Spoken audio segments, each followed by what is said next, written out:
Hello friend, welcome to your own channel Daily Stock. आज की video में मैं आपको आईडीएफसी के बारे में बताने वाला हूं और ये भी बताऊंगा कि क्या आपको इस शेयर में इन्वेस्टमेंट करना चाहिए, क्या ये शेयर मल्टीबैगर बन सकता है। तो ये पूरे राज में आपको इस वीडियो में बताने वाला हूँ, तो इस वीडियो को आपको एंड तक जरूर देखना है। और अगर अभी तक आपने हमारे चैनल को सब्सक्राइब नहीं किया तो प्लीज़ आप हमारे चैनल को जरूर सब्सक्राइब कर दीजिएगा, क्योंकि इससे जो हमारी नई वीडियो होगी उसका नोटिफिकेशन आपके पास आ जाएगा और आप हमारी एक भी वीडियो मिस नहीं कर पाओगे। तो सबसे पहले हम ये जानेंगे कि आईडीएफसी कंपनी क्या काम करती है। सबसे पहले आईडीएफसी का फुल फॉर्म क्या है? Infrastructure development finance corporation. IDFC का फुल फॉर्म है इंफ्रास्ट्रक्चर डेवलपमेंट फाइनेंस कॉरपोरेशन। देखिए, ये एक तरीके से जो काम हमारा एचडीएफसी करता है वही काम आईडीएफसी भी करता है। देखिए, ये IDFC limited is a non banking finance company which is engaged in investing business. देखिए, वैसे इसका कारोबार ज़्यादा बड़ा नहीं है। एचडीएफसी को वो बहुत 20-25 साल हो गए मार्केट के अंदर, जबकि इसको सिर्फ 5 साल हुए हैं मार्केट के अंदर आए हुए। तो अब हमको ये जानना है क्या ये मल्टीबैगर बन सकता है जैसा एचडीएफसी बना था। तो इसीलिए अब हम कंपनी के डेटा को देखते हैं। तो देखिए, सबसे पहले अगर मैं इसकी मार्केट कैप की बात करूं तो देखिए लगभग 6,500 करोड़ की कंपनी की मार्केट कैप है। तो बता रहा है कि कंपनी एक स्मॉल कैप कंपनी है। देखिए, टू बी एग्जैक्ट अगर मैं बात करूं तो 6,664.80 करोड़। तो देखिए, कंपनी की मार्केट कैप खासी कम है। बता रहा है कि अभी फिलहाल कंपनी का कारोबार अभी खासा कम है। लेकिन आप एक चीज पे नजर डालेंगे कि यहाँ पर पी रेशियो नहीं दिया हुआ है, जबकि इंडस्ट्री का पी दिया हुआ है। लेकिन देखिए, ये मनी कंट्रोल से डेटा लिया हुआ है। वहाँ पे जो कंपनियां लॉस में होती है उसका पी रेशियो नहीं दिया हुआ होता है, तो इसीलिए उसी के चलते यहाँ पर इसका पी रेशियो नहीं दिया हुआ है। तो इसका मतलब यही है कि कंपनी घाटे में है। लेकिन उसके बाद एक चीज़ है जो है पॉजिटिव, वो देखिए कंपनी की बुक वैल्यू। कंपनी की बुक वैल्यू है 52 रुपीज़, जबकि अगर इसका प्राइस टू बुक रेशियो देखिए तो 0.80। मतलब ये बता रहा है कि जो कंपनी के शेयर का जो मार्केट का प्राइस है वो 20% ऑफ है उसकी बुक वैल्यू से। मतलब अगर मार्केट में शेयर की प्राइस बुक वैल्यू के बराबर भी होती है तो भी आपको आराम से 20% के रिटर्न देखने को मिल सकते हैं। ऐसा यहाँ पर साफ साफ नजर आ रहा है, क्योंकि कंपनी की जो मार्केट प्राइस है वो अंडर वैल्यूड है उसकी बुक वैल्यू के मुकाबले।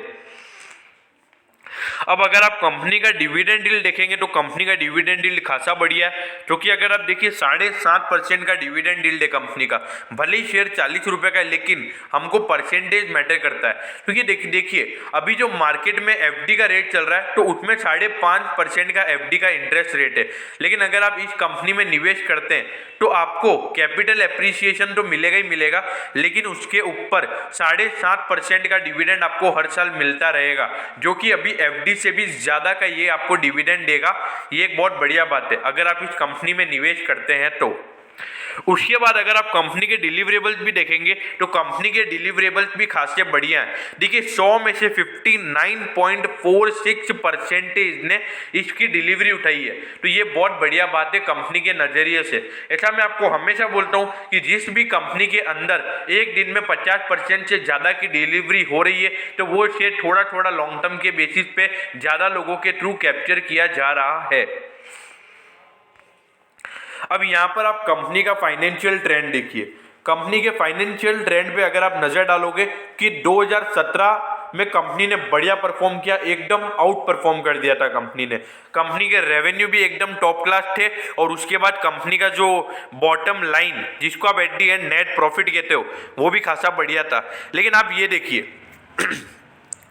कंपनी के धंधे पे बिल्कुल अफेक्ट पड़ गया। कंपनी का धंधा मतलब एक तरीके से देखा जाए तो बहुत ही बुरा अफेक्ट पड़ गया है। देखिए, कंपनी यहाँ पर 10,000 करोड़ के लगभग कंपनी का रेवेन्यू था और इस बार ये सीधा 1,500 करोड़ के लगभग हो गया। तो देखिए, ये कंपनी के लिए दिक्कतें बता रहा है। ये बता रहा है कि कंपनी का धंधा एक बारी को फ्लॉप हो गया है। देखिए, 2017 के बाद इतना बढ़िया परफॉर्म करने के बाद अगर इतना बिजनेस गिरा है तो सीधा बता रहा है कि कंपनी का जो मार्केट शेयर है वो एकदम से कम हो गया है। अब उसके बाद अगर आप ये देखोगे 2019 का बात यहीं पर खत्म नहीं हो जाती है। इसके बाद फिर से कंपनी की लगभग आधी, यहाँ पे कंपनी का आधा कंपनी का रेवेन्यू गिर गया और मेन बात ये कि कंपनी यहाँ पर घाटे में भी आ गई। फिर उसके बाद फिर से जो कंपनी का जो रेवेन्यू है वो फिर से गिरा है और फिर से कंपनी घाटे में आ गई है। तो देखिए जो कंपनी का फाइनेंशियल ट्रेंड है वो साफ साफ बता रहा है कि भले ही कंपनी का जो शेयर है वो भले ही आपको सस्ते रेटों पर मिल रहा है, लेकिन कंपनी के अंदर घपले वाली बात चल रही है, कंपनी का धंधा फ्लॉप हो रहा है। पिछले 3 सालों से कंपनी लगातार पुअर परफॉर्म कर रही है। अब इसका जो अगर आप होल्डिंग पैटर्न देखोगे तो इसका होल्डिंग पैटर्न भी इतना बढ़िया अट्रैक्टिव नहीं है, लेकिन इसकी मेन बात ये है कि अगर आप ये सोच रहे होंगे कि इसमें प्रमोटर होल्डिंग जीरो है, देखिए ये जो फाइनेंस कॉर्पोरेशन वाली जो कंपनीज होती हैं इनके कोई मेन ओनर्स नहीं होते, ये पूरी कंपनीज है ना अपने रिटेल इन्वेस्टर्स एफआईआई डीआईआई के थ्रू रन होती है, मतलब इनकी मेन होल्डिंग्स होती है। लेकिन यहाँ पर जो सबसे मेजर होल्डिंग यहाँ पर किसी के पास पड़ी है वो है अदर पार्टीज के पास। अब अदर पार्टीज यानी कि जो रिटेल इन्वेस्टर्स हैं उनके पास इसकी होल्डिंग पड़ी हुई है। आप देखिए 62% की होल्डिंग यहाँ पर रिटेल इन्वेस्टर्स के पास पड़ी हुई है। तो यही एक मेन कारण है कि ये शेयर थोड़ा अंडर वैल्यूड सा है, क्योंकि इसके अंदर किसी भी बड़े लोगों का इतना हाथ नहीं है। उसके बाद अगर आप एफआईआई की होल्डिंग देखोगे तो एफआईआई की होल्डिंग भी खासी बढ़िया है। एफआईआई की होल्डिंग भी यहाँ पर 30% है। एक बात आपको बता दूं कि ये शेयर अभी थोड़े ही मतलब 1-2 महीने पहले ही ये शेयर लगभग 20-25 रुपए के लगभग चल रहा था, तो उसके बाद अभी ये शेयर 80% बढ़ गया अगर सिर्फ मैं लास्ट 2 मंथ की बात करूं तो। और इसका रीजन यही है क्योंकि एफआईआई ने इसके अंदर जम के खरीदारी की है और डीआईआई ने भी इसके अंदर थोड़ा हाथ डाला है, और ये मेरे ख्याल से जो 8.5% की होल्डिंग है वो मेरे ख्याल से डीआईआई ने थोड़ी तो अभी ही खरीदी है। और म्यूचुअल फंड की होल्डिंग्स लगभग 4.5 से 5% के लगभग की यहाँ पर म्यूचुअल फंड की होल्डिंग भी है। तो देखिए इसकी जो होल्डिंग पैटर्न है उससे ये पता पड़ रहा है कि इसमें ज्यादा रिटेल इन्वेस्टर्स का हाथ है, तो उसीलिए ये शेयर आपको थोड़ा अंडर वैल्यूड रेटों पर मिल रहा है। और मेरे ख्याल से जब एक बड़ा और हाथ बड़े लोगों का इस शेयर में लगेगा तो आराम से ये शेयर 20-25% भागता हुआ आपको नजर आएगा। अब आपकी मैं इसमें रिटेल इन्वेस्टर्स के होल्डिंग पैटर्न के बारे में बताता हूं। अब आप ये देखिए पिछले साल जून में रिटेल इन्वेस्टर्स की इसके अंदर 51.61% की होल्डिंग थी और ये लगातार कॉन्स्टेंटली बढ़ती चली गई। और ये आज अगर मैं सितंबर एंड की बात करूं तो इसमें इसके अंदर रिटेल इन्वेस्टर्स की 62% की होल्डिंग्स है। तो देखिए ये होल्डिंग रिटेल इन्वेस्टर्स की इतनी नहीं होनी चाहिए मेरे हिसाब से। क्यों? क्योंकि यार अगर भली 6-6.5 हज़ार करोड़ का ये शेयर जरूर है, लेकिन जो रिटेल इन्वेस्टर्स होते हैं वो सबसे पहले पैनिक होते हैं अगर ये कंपनी घाटे करती है, तो यहाँ पे आपको आराम से 10% रिटेल इन्वेस्टर्स का स्टेक कम होता हुआ नजर आ जाएगा। तो इसीलिए मेरे ख्याल से ये थोड़ी दिक्कत वाली बात है, कंपनी के नजरिए से थोड़ा हद से ज्यादा यहाँ पर रिटेल इन्वेस्टर्स का होल्डिंग है। अब मैं आपको कंपनी के रेवेन्यू स्टेटमेंट को बताता हूँ। अब आप ये सोच रहे होंगे कि यार इस बार आज थोड़ा अलग सा ये लेके आया हूँ मैं, लेकिन देखिए थोड़ी बात ही अलग है क्योंकि जो मनी कंट्रोल पे जो डेटा था वो इतना एक्यूरेट नहीं था, तो यहाँ पर डेटा एक्यूरेट था, तो इसलिए मैं यहाँ पे टिकर टेप से आपके लिए डेटा लेकर आया हूँ। आप देखिए कंपनी के फाइनेंशियल ईयर 17 से लेके यहाँ पे आपको परफॉर्मेंस दिख रहा है। ये देखिए कंपनी का रेवेन्यू देखिए आप, कंपनी ने बहुत ही बढ़िया टॉप क्लास परफॉर्म किया, फिर यहां से कंपनी का धंधा सीधा फ्लॉप हो गया। आप ये देखिए 10,402 करोड़ का कंपनी का रेवेन्यू, उसके बाद सीधा 1560 करोड़ का हो गया, मतलब 9,000 करोड़ का कंपनी का रेवेन्यू कम हुआ। मतलब धंधा इतना कम हो गया कंपनी का मात्र 1 साल के अंदर। लेकिन फिर उसके बाद अगर आप इसका 2019 का देखोगे तो उसके बाद फिर से धंधा पूरा फ्लॉप हो गया। यहाँ पे फिर से लगभग 1,000 करोड़ का कंपनी का रेवेन्यू गिर गया। फिर बात यहीं पे खत्म नहीं हो जाती है, फिर से कंपनी का जो रेवेन्यू है वो फिर से यहाँ पर गिर गया। तो देखिए पिछले 4 साल से लगातार कंपनी का रेवेन्यू गिर रहा है, तो ये कंपनी के लिए दिक्कतें वाली बात बता रहा है। और ये मेन आपको पता भी होना चाहिए, भले ही आप ये समझ रहे होंगे कि ये शेयर सस्ता है तो आपके लिए एक अच्छा खासा ये रिटर्न दे सकता है, लेकिन ऐसा यहाँ पे साफ साफ नजर आ रहा है कि शेयर मतलब कंपनी देखिए एक बार अगर बाई चांस पुअर परफॉर्म हो जाता है चलता है, लेकिन यहाँ पे कंटिन्यूसली कंपनी पुअर परफॉर्म कर रही है कंटिन्यूसली। तो ये बता रहा है कि कंपनी के लिए दिक्कतें बनी हुई हैं, थोड़ा सा इसमें कॉशियस हो जाना चाहिए अगर आप इसमें इन्वेस्टेड है तो। लेकिन अगर आप एट दी एंड कंपनी के नेट इनकम पे भी नजर डालोगे तो 700 करोड़ की कंपनी की इनकम थी। फिर उसके बाद एक बार आप ये नजर डालिए, कंपनी का भले ही टोटल रेवेन्यू इतना कम जरूर हो गया, लेकिन नेट इनकम में एक अच्छी खासी बढ़ोतरी है। तो ये एक बढ़िया बात है कंपनी के नजरिए से। लेकिन उसके बाद अगर आप देखोगे कि दोनों माइनस में है, कंपनी घाटे में है, कंपनी खाता बड़ा घाटा कर रही है। देखिए 850 करोड़ 839 का यहाँ पे कंपनी का घाटा है, और यहाँ पे देखिए लगभग 1000 करोड़ का कंपनी का घाटा है। तो देखिए कंपनी खासा घाटा कर रही है, कंपनी के लिए बड़ी बुरी बात है ये। कंपनी बहुत पुअर परफॉर्म कर रही है। अगर आप इसमें इन्वेस्टेड है तो थोड़ा आपको देखना पड़ेगा, क्योंकि ये यहाँ पर ऐसा लग रहा है कि बहुत रिस्की स्टॉक हो सकता है, और आगे जाके मेरे ख्याल से इसको और किसी को बेचना भी पड़ सकता है, क्योंकि ये कंपनी का रेवेन्यू ऐसा मेरे को बता रहा है। देखिए मैं गलत भी हो सकता हूँ, ऐसा मेरा मानना है, मेरा जो ओपिनियन है वो अलग अलग भी हो सकता है, और आपका मानना भी कुछ अलग हो सकता है। अब यहाँ पर आप कंपनी के अर्निंग पर शेयर पे नजर डालिए। देखिए कंपनी घाटे में, तो सीधी सी बात है कि कंपनी का जो अर्निंग पर शेयर है वो भी घाटे में ही होगा, मतलब वो भी माइनस नेगेटिव में ही होगा। तो देखिए 2018 में तो 5.5 रुपये का अर्निंग पर शेयर था, और यहाँ पर ये 5.15 पैसे क्या हो गया, तो फिर उसके बाद ये फिर से बढ़कर लगभग 1 रुपये बढ़ गया है। तो देखिए ये सीधा बता रहा है कि कंपनी के लिए दिक्कतें बनी हुई हैं। कंपनी का अर्निंग पर शेयर साफ साफ बता रहा है कि कंपनी खासा पुअर परफॉर्म कर रही है। लेकिन अगर उसके बाद अगर आप इसकी बुक वैल्यू देखोगे, भले ही मैंने आपको पहले क्या बोला था कि कंपनी का शेयर अंडर वैल्यूड है, लेकिन ये जी अंडर वैल्यूड क्यों है, क्योंकि जो आगे अगर कंपनी वापिस आगे आगे आने वाला जो समय होगा, अगर उसमें फिर से कंपनी वैसा ही परफॉर्म करती है तो ये आपको हो सकता है। क्योंकि देखिए मेरी आप एक समझिए, देखिए अभी 3 साल तक देखिए 2018 में कंपनी की बुक वैल्यू कितनी थी 71 रुपीज, अब कितनी हो गई 65.23, मतलब कितने गिर गई, लगभग 10% के लगभग कंपनी की बुक वैल्यू में गिरावट थी। अब अगर आप 2019 से 20 में देखोगे तो लगभग यहाँ पे 20% की गिरावट हो गई है। और अगर यहाँ से 20% की गिरावट, मतलब जो आने वाला फिस्कल ईयर 2021 होगा, अगर उसमें भी 20% की गिरावट होती है तो मार्केट प्राइस और बुक वैल्यू इक्वल हो जाएगी। तो आप देखिए ये मार्केट जो आने वाले फ्यूचर में जो कंपनी का बुक वैल्यू होगा उसके हिसाब से अभी मार्केट प्राइस चल रहा है। आप ये मत सोचिए कि अंडर वैल्यूड है। आप ये भी तो देखिए कंपनी का अर्निंग पर शेयर घाटे में, तो मेरे ख्याल से शेयर एकदम न्यूट्रल कंडीशन में, ना तो ज्यादा ओवर वैल्यूड है ना ज्यादा अंडर वैल्यूड है, एक परफेक्ट सिचुएशन पे शेयर है। लेकिन इसकी एक राहत वाली बात यह है, क्योंकि अगर कंपनी घाटे में भी है तो भी कंपनी ने 3.25 रुपए का यहाँ पर डिविडेंड डिक्लेयर किया है, 3.25 नहीं 3.15 पैसे का। तो ये एक बढ़िया बात है कंपनी के शेयर होल्डर्स के लिए। मतलब अगर आपने ये शेयर को 20 रुपए के भाव में खरीद रखा है और अगर आपको 3 रुपए का डिविडेंड मिल जाए तो ये एक बढ़िया बात है, एक बढ़िया नजरिए से देखा जाए तो। अब आप ये देखिए कंपनी के ग्रॉस प्रॉफिट मार्जिन परसेंटेज में भी दिक्कतें नजर आ रही है। देखिए 2018 से 2019 में 5% की गिरावट, फिर सीधा 11% की गिरावट। तो देखिए कंपनी का धंधा धीरे धीरे फ्लॉप होता जा रहा है और बहुत ही ज्यादा दिक्कतें कंपनी के अंदर मेरे को नजर आ रही है। और मेन बात यह है कि इतना धंधा बढ़ भी नहीं रहा है, लोग इतना आना भी पसंद नहीं कर रहे हैं। और मेन बात क्या है, कॉम्पिटिशन बहुत है इस सेक्टर के अंदर। अगर इस सेक्टर को ग्रो करना है तो कुछ यूनिक करना पड़ेगा, कुछ हटके करना पड़ेगा, जब भी आप इस सेक्टर में ग्रो कर पाओगे। अगर आपको इसमें एक अच्छा खासा अगर अपनी कंपनी को प्रॉफिटेबिलिटी में लाना है तो। अब अगर आप कंपनी के ऑपरेटिंग मार्जिन परसेंटेज की बात करोगे तो 18 से 19 में थोड़ा बढ़िया था, लेकिन उसके बाद देखिए 16% की गिरावट यहां पर आपको कंपनी के ऑपरेटिंग मार्जिन परसेंटेज में देखने को मिली है। तो देखिए कंपनी बड़ी बुरे दौर से गुजर रही है, कोई दो राय वाली बात नहीं है। ये साफ साफ बता रहा है कि कंपनी के लिए दिक्कतें बनी हुई हैं।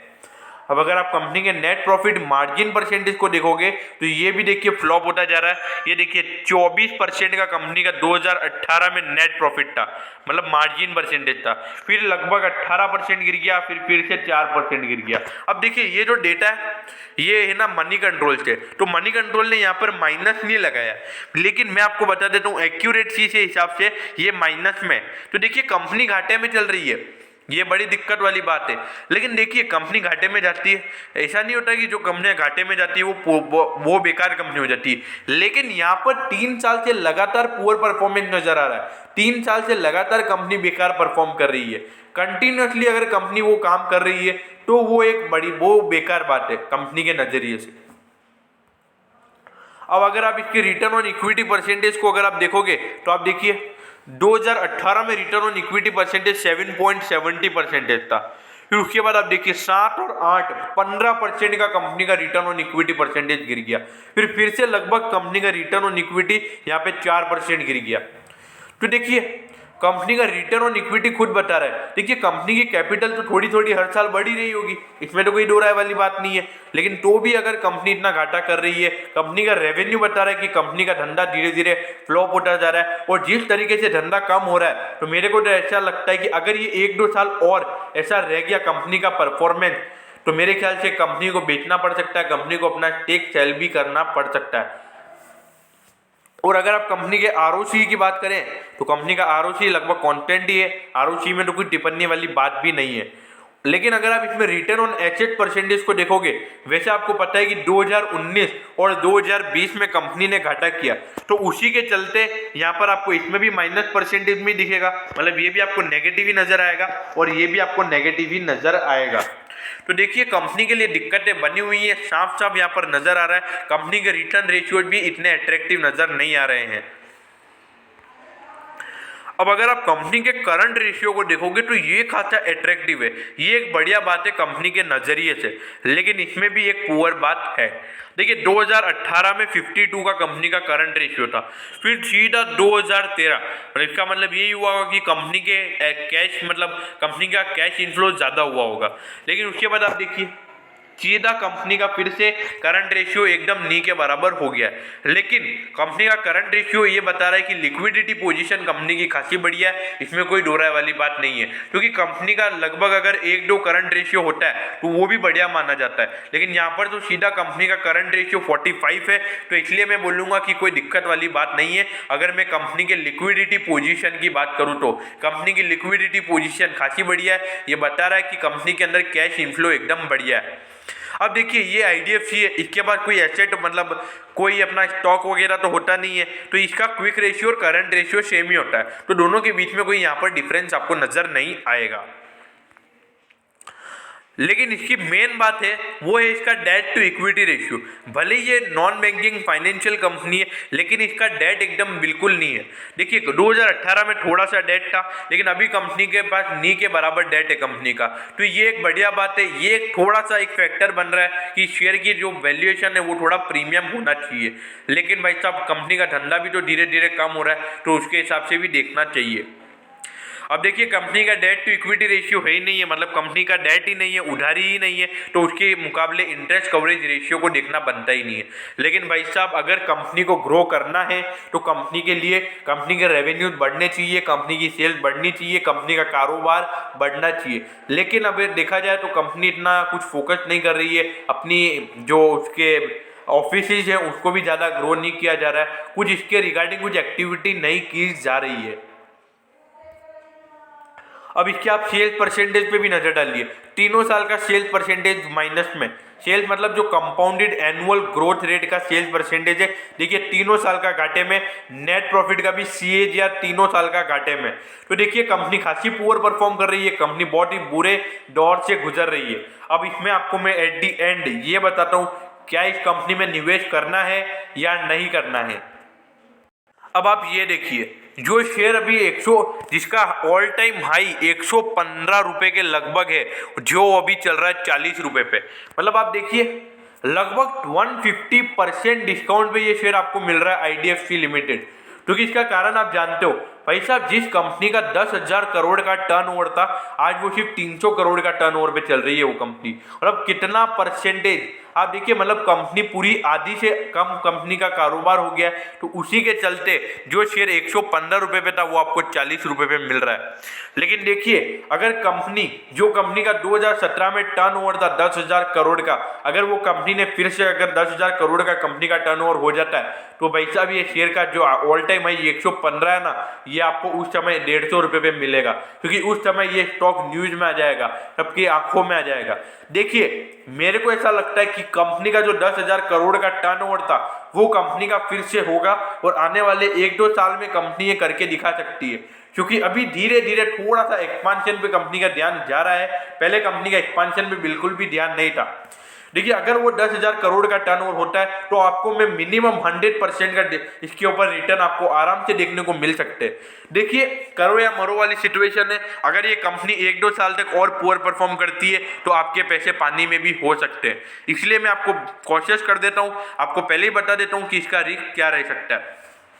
देखिए अगर इसमें आपको मुनाफा होगा तो एक ही शर्त पे होगा, कंपनी का रेवेन्यू बढ़ना चाहिए, कंपनी का कारोबार बढ़ना चाहिए। और अगर इसमें अगर आपको घाटा होता है तो एक ही तरीके से घाटा हो सकता है, कंपनी का कारोबार कम होएगा, कंपनी की सेल्स कम होगी, कंपनी के रेवेन्यू में गिरावटें होंगी, तो आपको क्या कहते हैं कि इस शेयर में आपका घाटा होगा। तो इसीलिए मैंने आपको फैक्टर बता दिया है। देखिए मेरे को तो ऐसा लगता है कि कंपनी ग्रो करेगी, कंपनी का धीरे धीरे कारोबार बढ़ेगा। अब आपको क्या लगता है, आप उसके हिसाब से इन्वेस्टमेंट कर सकते हो।